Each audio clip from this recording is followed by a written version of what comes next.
केंद्र में full majority और यूपी में मेजॉरिटी तब मिली जब ये आरक्षण वाला वोट आ गया, जब ये पूरा कंसोलिडेट हो गया है। ऐसा भी नहीं सर, 91 में जो है, सर मैं कंप्लीट कर लूं। हाँ जरूर कीजिए। तो ये हुआ 91 में स्थिति दूसरी थी। 91 की बात, 91 में 221 सीटें आई थी, बहुमत मिला था। ठीक। लेकिन 91, लेकिन उसमें राम मंदिर आंदोलन और अयोध्या में कार सेवा, गोली चालन सब उसके पीछे शामिल था। जो जिस तरह गोली चली, कार सेवक मारे गए, पूरा उसमें, बल्कि कल्याण सिंह को मुख्यमंत्री बनाए सोशल इंजीनियरिंग की वजह से किया था। सीटें सोशल इंजीनियरिंग से नहीं आई थी, सीटें तो आई थी आंदोलन का जो दमन हुआ था उसकी वजह से। और वीपी सिंह और मुलायम सिंह का झगड़ा और वो अलग, और उसमें मुलायम सिंह ने गोली चलवाई, वीपी सिंह ने सरकार अपनी कुर्बान की। ऐसे तो कह सकते हैं मोदी, लेकिन मोदी जी के टाइम जो सीटें आई वो बीजेपी का, नरेंद्र मोदी को प्रधानमंत्री बनाने में सबका वोट गया, सबका वोट मिला, तब जाके। और 2017 में जो कंसोलिडेशन हुआ, जो 1991 के बाद 2017 में मेजोरिटी मिली, तो अब उसको छोड़े या इसको संभाले, समस्या ये है। तो जो नड्डा जी मिले हैं वो उस अपने कोर वोट को मैसेज देने के लिए कि भाई आपकी जो चिंताएं हैं उससे सरकार एड्रेस कर रही है, संबोधित कर रही है, हम उसको देख रहे हैं, उनको हम आपको वीराने में नहीं छोड़ देंगे कि ये मैसेज चला जाएगा सरकार। जाहिर है इनसे मिलकर ये वोट कितना है वैसे, यूपी के इलेक्शन का ही उदाहरण दे देते हैं, नेशनली आंकड़ा ये अलग होगा। यूपी में सवर्ण वोट 18 से 20% माना जाता है, राइट सर, इतना तो होगा।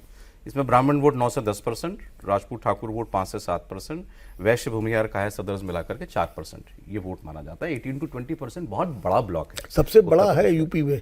ब्राह्मण सबसे ज्यादा, ब्राह्मण शायद उत्तर परसेंटेज के हिसाब से। उत्तराखंड छोड़ करके सवर्ण वोट, उत्तराखंड, हाँ हिमाचल उत्तराखंड छोटे राज्य हैं, और जब उत्तराखंड जब यूपी के साथ था तो और ये नंबर ज्यादा। और इस 20% वोट ब्लॉक का 80% वोट, 70 से 80% वोट बीजेपी को मिलता है, हर इलेक्शन में मिलता आया है। लेकिन तब भी इस वोट को मैसेज देकर भी सरकार वो खतरा तो जोखिम तो मोल नहीं लेगी ना, जो बाकी बचा हुआ 60% वोट है। अगर 20% मुसलमान माइनस कर दें आप, तो बाकी बचा जो 60% वोट है, SC, ST, 50 मान लीजिए, 50-52% उसको तो नाराज नहीं करेगी। वो भी खूब वोट मिला है पिछले 14 से लेकर के जितने चुनाव हुए हैं यूपी में नेशनली। दलितों ने भी वोट दिया है, ट्राइबल्स ने भी वोट दिया है, पिछड़ों ने बहुत वोट दिया है, बल्कि 50% से ज्यादा वोट। हमने एक दिन हम लोग यही बात कर रहे थे, तो पिछले इलेक्शन में भी यूपी में ओबीसी का वोट जो है वो बीजेपी की तरफ ही आया, नियर अबाउट 50% वोट। तो उनको नाराज तो नहीं करेगी।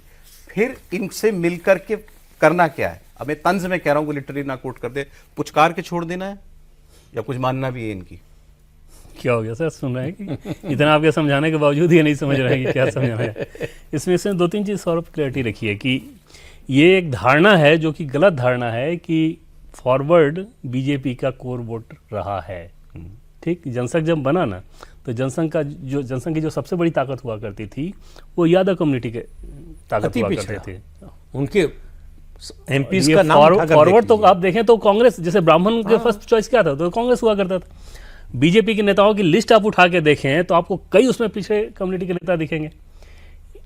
ये गवर्नेंस की बात जब बीजेपी में बहुत ज्यादा डोमिनेंट होने लगी तो वहां पर फॉरवर्ड सीधे फॉरवर्ड कास्ट के लिए बीजेपी के पास नहीं गया, गवर्नेंस के हिसाब से गया। झारखंड में बीजेपी का बहुत अच्छा काम होता था, क्या फॉरवर्ड कम्युनिटी के चलते होता था, तो आदिवासी सेक्टर में काम करते थे। ठीक, दूसरी बात कि अब जो आपने सवाल पूछा कि क्या करेगी, निश्चित तौर पे ये तय मानिए कि उसमें कुछ नहीं होना है आरक्षण को लेकर, छूना भी नहीं है, लेकिन अनआंसर्ड आप नहीं छोड़ सकते। और वही बात जो हम लोग कह रहे हैं कि भाई अगर खराब चीजें हो तभी आप एंगेज करेंगे, तभी बातचीत करेंगे। तर्क के आधार पर देखिए तो निश्चित तौर पर यह समझ में आता है कि भाई आरक्षण का अधिकार उसी को मिलना चाहिए जो उसके लिए डिजर्विंग है। आप समझिए आपकी बात, आपकी भी समझिए, उनकी भी समझिए, दोनों ही चाह रहे हैं आगे बढ़ो। नहीं आगे बढ़ो नहीं, इसका नतीजा छोड़ो, आगे बढ़ो। नहीं आप इसका क्या परिणाम होगा ये नहीं सोच रहे हैं। इसका परिणाम ये होगा कि पिछड़ों में जो अति पिछड़े हैं उनको हिस्सा मिलेगा, उसका दबाव बन रहा है। जाए बहुत अच्छा, वहां तक जाए अगर सरकार। ये जो आंदोलन कर रहे हैं उनको भी मालूम है कि आरक्षण खत्म नहीं होने वाला है।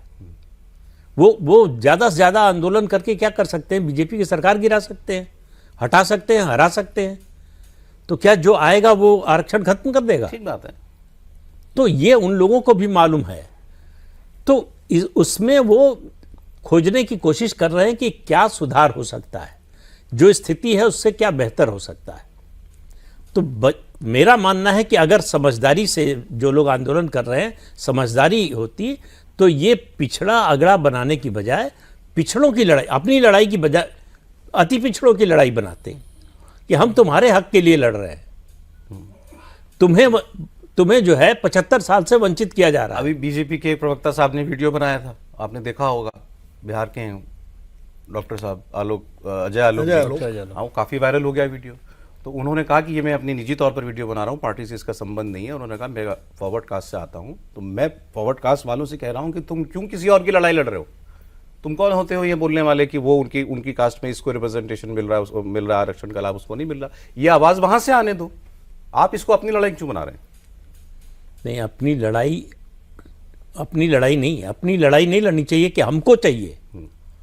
हम जिसको नहीं मिल रहा है, जिसको संविधान कहता है मिलना चाहिए, उसका हक दिला रहे हैं। लड़ाई ये होनी चाहिए। अगर आप इसका मतलब आपका जो दिखावा है हिंदुत्व का वो नकली है। आप हिंदू समाज को ही तो बांट रहे हैं। अगर सवर्ण बनाम बैकवर्ड बना रहे हैं तो आप किसको बांट रहे हैं? तो सवाल यह है कि आप ऐसी बात कीजिए जो ज्यादा से ज्यादा लोगों के गले उतर सके। जिस बात को आप पहले दिन से जानते हैं कि यह नहीं हो सकता, उसकी मांग से क्या फायदा होगा? उसकी मांग से आप ये कर सकते हैं, सरकार आपके पास बातचीत के लिए। उन्होंने डाइल्यूट भी कर लिया अपना स्टैंड। वहां तो बैनर आरक्षण खत्म करने के लगे थे, इसमें वो आ गए हैं कि हम समीक्षा की बात कर रहे हैं, रिफॉर्म की बात कर रहे हैं। इसमें मैं थोड़ा बताऊं, देखिए इस आंदोलन को भाजपा के कई नेताओं का अप्रत्यक्ष समर्थन भी है। सर आप मेरे साथ नहीं है, लेकिन दोनों ने मुझे डांट के चुप करा दिया। नहीं, आप तो मेरा साथ देते। अप्रत्यक्ष समर्थन है। और ये जो समीक्षा वाली बात आई है ना, ये उनके उस पर आई है कि ये जो मांग कर रहे थे आरक्षण हटाओ, तो ये कहा गया कि आरक्षण हटाने की मांग मत करिए, आरक्षण में समीक्षा की बात करिए, सुधार की बात करिए। ये कुछ समझदार लोगों ने जो भाजपा, तभी हम सुन पाएंगे आपको। हाँ, तभी हम सुन पाएंगे।